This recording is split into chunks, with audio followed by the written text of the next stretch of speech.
Bismillahirrahmanirrahim. In this lecture, we will discuss performance of reciprocal promise. आज की topic में हम परफॉर्मेंस ऑफ रेसिप्रोकल प्रॉमिस के हवाले से डिस्कस करेंगे. Subject the rules and regarding of reciprocal promise. In previous lecture, there was discussed what is reciprocal promise. Now, today in this lecture and topic, we will discuss subject the rules and regarding of reciprocal promise. Reciprocal promise को हम discuss करेंगे. Subject the rules and regarding, इसको performance के हवाले से discuss करेंगे. Parties की obligation के हवाले से डिस्कस करेंगे.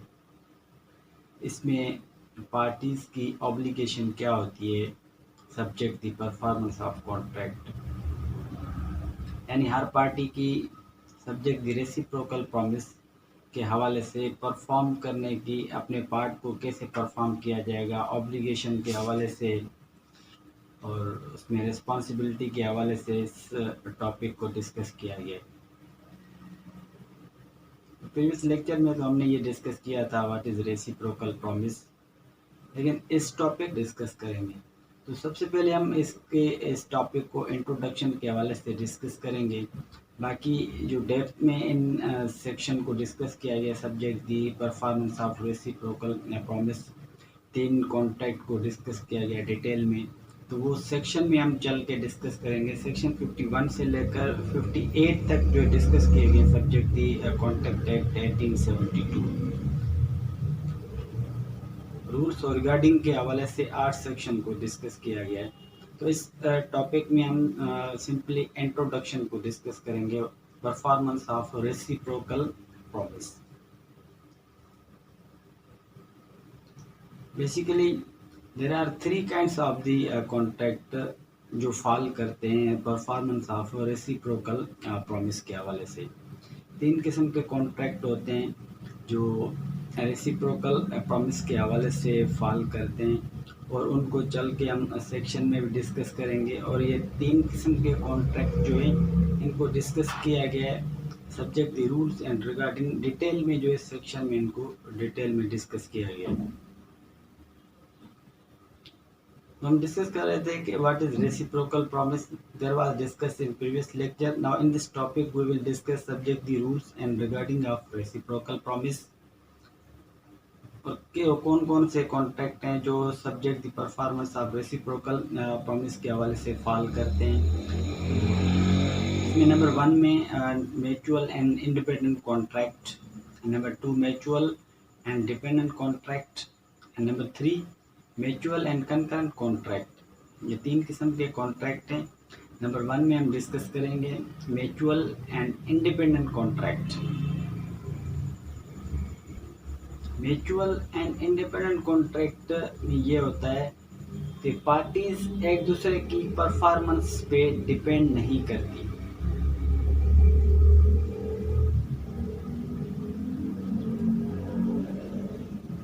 इसमें क्या होता है कि पार्टीज एक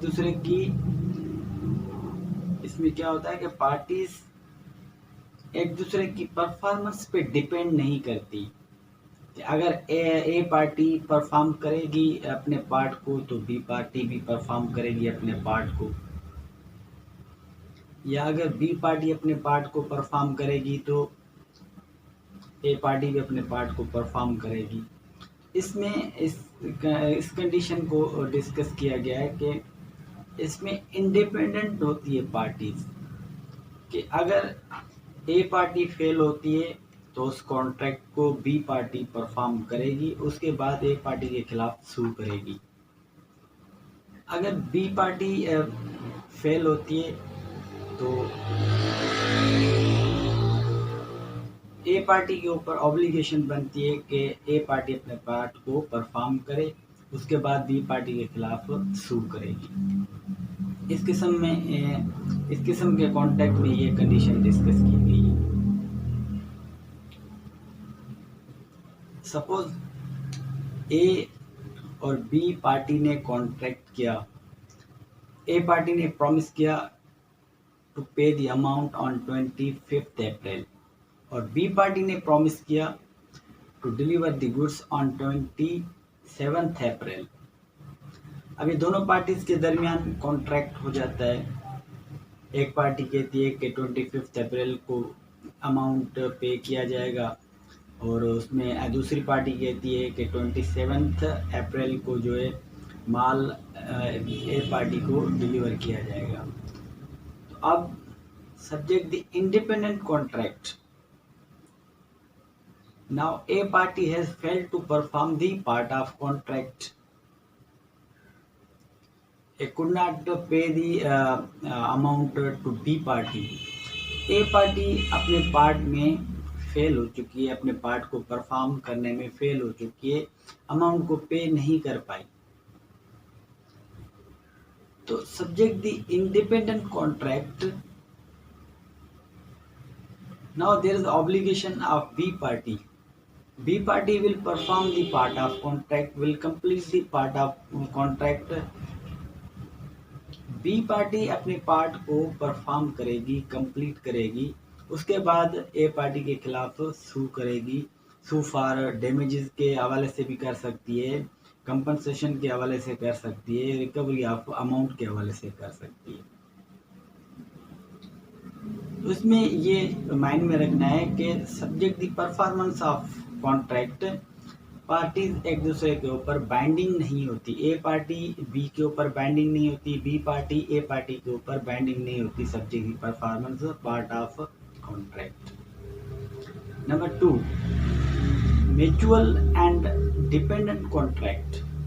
म्यूचुअल एंड डिपेंडेंट कॉन्ट्रैक्ट में ये होता है कि पार्टीज परफॉर्मेंस के हवाले से एक दूसरे के ऊपर डिपेंड करती है। ए पार्टी बी की परफॉर्मेंस पे डिपेंड करती है, बी पार्टी ए पार्टी के परफॉर्मेंस पे डिपेंड करती है। सपोज ए और बी पार्टी ने प्रॉमिस किया, सपोज ए और बी पार्टी ने एक कॉन्ट्रैक्ट किया। ए पार्टी ने प्रॉमिस किया टू मेक द चेयर, और बी पार्टी ने प्रॉमिस किया to supply the material. A party के तरफ से उस चेयर को बनाया जाएगा फॉर द बी पार्टी, और बी पार्टी से उससे रिलेवेंट जो भी मटेरियल होगा उस चेयर के हवाले से वो सप्लाई किया जाएगा ए पार्टी को। Subject the dependent contract. A party इस वक्त तक चेयर को बनाना स्टार्ट नहीं करेगी जब तक बी पार्टी से मटेरियल सप्लाई नहीं किया जाता ए पार्टी को। नंबर 2 एग्जांपल, ए पार्टी ने प्रॉमिस किया to build the house for B party, और बी पार्टी ने प्रॉमिस किया टू सप्लाई द मटेरियल। अब जब तक मटेरियल बी पार्टी से सप्लाई नहीं किया जाता तो ए पार्टी अपने काम को स्टार्ट नहीं करेगी। नंबर 3 एग्जांपल,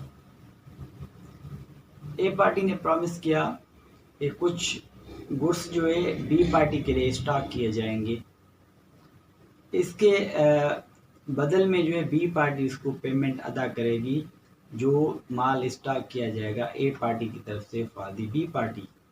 अब ए पार्टी इस वक्त तक माल स्टॉक नहीं करेगी जब तक बी पार्टी से उस माल की पेमेंट अदा की नहीं जाती। तो बहुत सारे एग्जांपल है डिपेंडेंट कॉन्ट्रैक्ट के हवाले से। ऐसा कॉन्ट्रैक्ट जो परफॉर्मेंस के ऊपर डिपेंड करता हो, ए पार्टी बी पार्टी के ऊपर डिपेंड करती हो, बी पार्टी ए पार्टी के ऊपर डिपेंड करती हो, तो उसे डिपेंडेंट कॉन्ट्रैक्ट कहा जाता है। Mutual concurrent contract.